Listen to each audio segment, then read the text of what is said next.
प्यारे बच्चों, जेसीईआरटी के डीजे स्कूल में आपका स्वागत है। मैं अमरीश कुमार।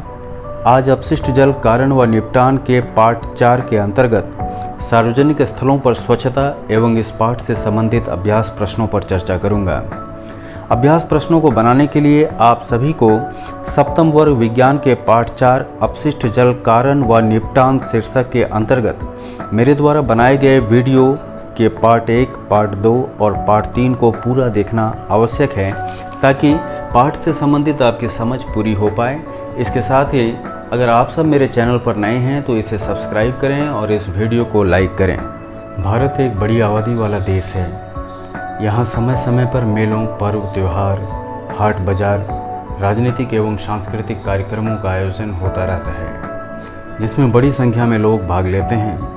बाजार, सब्जी मंडी, मेला, railway station, bus stand, airport, अस्पताल बहुत भीड़ वाले सार्वजनिक स्थल होते हैं तथा इन स्थलों में बहुत बड़ी मात्रा में अपशिष्ट पदार्थ भी जनित होता है।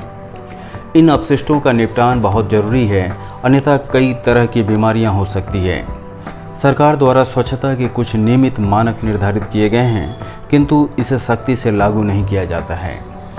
साफ सफाई केवल एक व्यक्ति की जिम्मेदारी नहीं है, बल्कि ये घर, समाज, समुदाय और देश के हर नागरिक की जिम्मेदारी है। स्वच्छता को बरकरार रखने के लिए हमें कुछ मापदंडों का पालन करना आवश्यक है, जैसे कूड़े को इधर उधर फेंकने के बजाय कूड़ेदान में ही डालना चाहिए।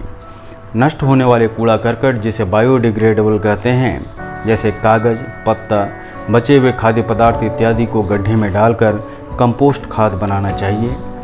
नॉन बायोडिग्रेडेबल यानी नष्ट नहीं होने वाले ठोस कूड़ा कचरा जैसे प्लास्टिक, कपड़ा, शीशा, पंख, लोहा, रबड़ इत्यादि को अलग से कूड़ेदान में डालना चाहिए, जिसका उपयोग बड़े बड़े गड्ढों को भरने में किया जा सकता है।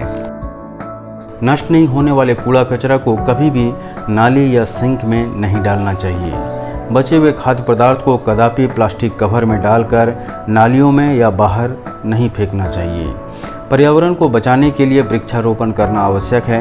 शौचालय के प्रयोग के लिए लोगों को जागरूक करना चाहिए।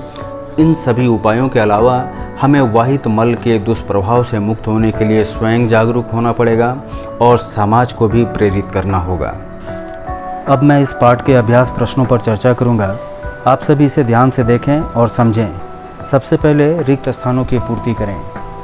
पहला है, नालियाँ डैश और डैश के द्वारा अवरुद्ध हो जाती है, तो यहाँ पे भरा जाएगा नालियाँ पॉलीथीन और ठोस अपशिष्ट के द्वारा अवरुद्ध हो जाती है। दूसरा है, घरों द्वारा निर्मित किए जाने वाले अपशिष्ट जल डैश कहलाता है, तो घरों द्वारा निर्मित किए जाने वाले अपशिष्ट जल वाहित मल कहलाता है। वाहित मल में जीवाणु डैश और डैश रोग उत्पन्न करते हैं। वाहित मल में जीवाणु हेपेटाइटिस और पेचिस रोग उत्पन्न करते हैं। और चौथा है, अपशिष्ट जल उपचार के सह उत्पाद डैश और डैश है, तो यहाँ पे भरा जाएगा अपशिष्ट जल उपचार के सह उत्पाद अपंक और बायोगैस है। दूसरा प्रश्न है, खंड अ में दिए गए शब्दों का मिलान खंड ब से कीजिए। खंड अ में दिया हुआ है अकार्बनिक अशुद्धियाँ, जिसका उत्तर होगा नाइट्रेट धातुएं। दूसरा है जीवाणु, जिसका सही उत्तर है हैजा और टाइफाइड। तीसरा है पोषक तत्व यानी फास्फोरस होगा। और चौथा है कार्बनिक अशुद्धियाँ, जिसमें मानव मल और यूरिया आएगा। तीसरा प्रश्न है, सही उत्तर के आगे सही का चिन्ह लगाइए। पहला प्रश्न है, दूषित जल में ऑक्सीजन की मात्रा स्वच्छ जल की अपेक्षा ऑप्शन से अधिक होती है, दोगुनी होती है, कम होती है, बराबर होती है, तो यहाँ पे सही उत्तर होगा कम होती है। दूसरा प्रश्न है, वर्मी कंपोस्ट तैयार होता है जीवाणु से, विषाणु से, दीमक से, केंचुआ से, तो यहाँ उत्तर सही है केंचुआ से। तीसरा प्रश्न है, जैव और निम्नलिखित कचरा का उदाहरण है। ऑप्शंस हैं फलों के छिलके, मलमूत्र, पौधों के अवशेष, पॉलीथीन की थैलियाँ, तो यहाँ सही उत्तर होगा पॉलीथीन की थैलियाँ। चौथा प्रश्न है, दूषित जल जनित रोग है। ऑप्शंस हैं रेबीज, डेंगू, रक्त अल्पता और हैजा, तो यहाँ सही उत्तर है हैजा। पांचवा प्रश्न है, निम्नलिखित में कौन सा दूषित जल उपचार का उत्पाद है? ऑप्शंस है बायोगैस, स्लज, कीचड़, बायोगैस एवं स्लज, और लास्ट ऑप्शंस है जलवाहक। यहाँ पे सही उत्तर होगा स्लज यानी कीचड़। निम्नलिखित प्रश्नों का उत्तर लिखें। पहला प्रश्न है जल जनित किन्हीं 2 रोगों का नाम लिखें। वैसे तो जल जनित बीमारियां कई और विविध है, जैसे कि दस्त और हैजा। अगला प्रश्न है दूषित जल क्या है और कहां कहां से निकलता है? उत्तर है पानी में हानिकारक पदार्थों जैसे सूक्ष्मजीव, रसायन, औद्योगिक, घरेलू या व्यावसायिक प्रतिष्ठानों से उपयोग के उपरांत उत्पन्न गंदे जल आदि के मिलने से जल प्रदूषित हो जाता है। वास्तव में इसे ही जल प्रदूषण कहते हैं। इनकी उपस्थिति पानी को उपयोग के अनुपयुक्त बना देती है। अगला प्रश्न है जैव निम्नीकृत कचरे के 3 उदाहरण बताइए। जैव निम्नीकृत नष्ट होने वाला कूड़ा करकट को कहते हैं, जैसे कागज, पत्ता, बचे हुए खाद्य पदार्थ इत्यादि। अगला प्रश्न है खुली नालियों के जाम होने का मुख्य कारण क्या है? उत्तर है नालियों के जाम होने का मुख्य कारण पॉलीथीन और जैव निम्नीकृत कचरा है।